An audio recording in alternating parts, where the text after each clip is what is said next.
Hello guys, pag-usapan lang natin si Catherine Bernardo at Alden Richard. Ayon kasi guys sa update na nilabas ng mga netizens at mga fans, sabi nga nila, relasyon Kat din mabubuking na. Ibig sabihin yan guys, sa lahat ng mga lumabas sa social media, palapit ng palapit daw na mabubuking na ang relasyon ng Kat din.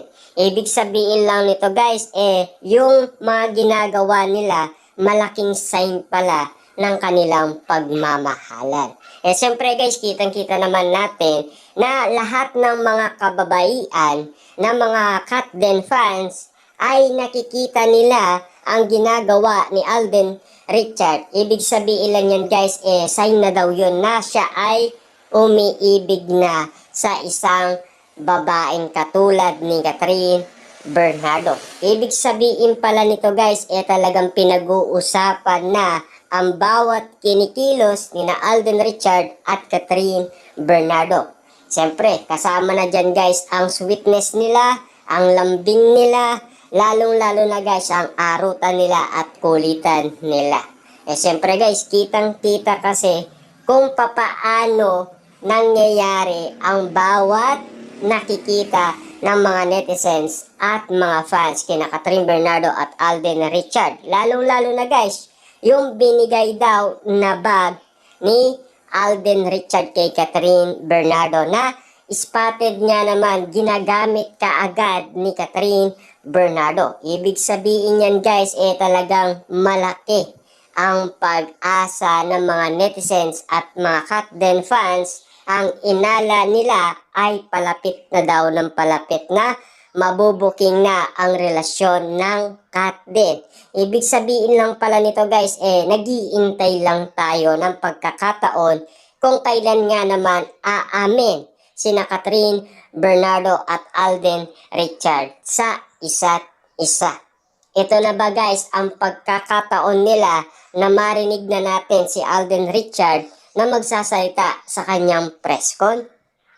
Siya ba ay handa ng umarap sa maraming tao at ilalantad niya na ba ang tunay na kanyang damdamin patungkol umano sa i-reveal niyang babae, kung sino nga naman guys ang bet niyang nililigawan at kung sino kaya yon guys, dapat nating alamin, diba? At alam naman natin guys, no? Kung ipagdudugtong natin yan, yung salita ni Catherine Bernardo na sinagot niya kay Boy Abunda na ang puso niya ay 9% na at lalong-lalo na guys, ready na daw siyang ma-inlove muli sa isang tao. Ayon sa kanya guys, diba? At siyempre, pinag-uusapan na ngayon guys, ang lambingan Kat din. Siyempre guys, iba na daw yung galawan ng Kat din. Magjowa na daw ang galawan nila at bawat kilos ni daw nila ay jowa talaga ang kinikilos nga naman nila sa isa't isa. Sa lahat pala guys ng nakita nila at napansin nila, yan ay kakaiba na sa kanilang mga mata. Ibig sabihin, talagang tumatatak guys sa kanilang puso't isipan ang mga nangyayari kina Alden Richard at Catherine Bernardo. Ibig sabihin lang nito guys, palapit ng palapit ba na magsalita sila patungkol umano sa kanilang relasyon. Siyempre guys, komportableng nga naman sila sa isa't isa, lalong-lalo na nagle-level up na talaga ang kanilang relationship sa isa't isa, na yan din ang katanungan ng mga celebrity sa kanila. At lalong-lalo na guys, no, kung mapapansin ninyo, lahat ng mga celebrity, body language ang tinitignan nila. Tignan nyo guys, no, sa It's Showtime, lagi silang magkadikit. Tinitignan sila ng mga celebrity ang kanilang body language. Na mo kasi guys, yun ang nalalaman nila na sign na yun ng pag-iibigan nilang dalawa. Ibig sabihin, hindi lang naman mga netizens, hindi lang naman mga fans ang nag-iinala sa kanila. Maraming tao. Ibig sabihin, relasyon ng Kat din malapit na daw mabuking. Ibig sabihin guys, nabubuking na pala ng mga netizens, mga fans, mga celebrity at ang media na ang mga kilos nina Alden Richard at Catherine Bernardo kilos magjowa na. Hindi na pala yan guys, alintana na kahit magsalita na sila ay wala nang issue para kina Alden Richard at Catherine Bernardo. Siyempre guys, no, alam naman natin, ikakagalak yan ng mga Katden fans kapag naging sila. At lalong-lalo na kasi guys, di ba? Na-predict na nila yan, na-manifest na nila yan, matagal na. Di ba? Bago pa naman sila nagkaroon ng movie. Ibig sabihin lang yan guys, naniniwala talaga sila na magkakatotoo ang prediction nila at manifest nila para kay Catherine at Alden Richard. Sa lahat ng kumakalat ngayon sa social media, meron nga naman kasi guys na iba ang sinasabi nila, relasyon ng Katden pang social media lang.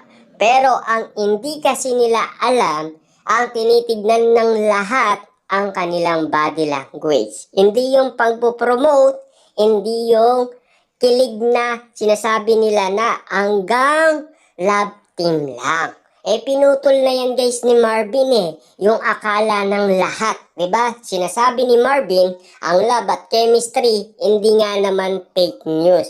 Diba? Siyempre, kaagad-agad naman nagsalita itong si Joros. Diba? Naani mo kasi guys na sinasabi ni Joros na wala daw siyang palyado ang kanyang bibig. Ibig sabihin guys, talagang tinutupad lang ni Marvin kung ano ang nakita niya at kung ano ang napansin niya. Ibig sabihin guys, ganun din ang napapansin ng mga netizens at mga fans. Ibig sabihin guys, para sa kanila, legit na lahat yan. Ibig sabihin, lahat ng kilos at bagong update ni na Alden Richard na pinapakita sa atin, talagang malaking bagay na yan na sila na. Mag-on na daw sila. Yun ang mga kumakalat kasi sa social media na ang dami na kasi guys resibong nangyari.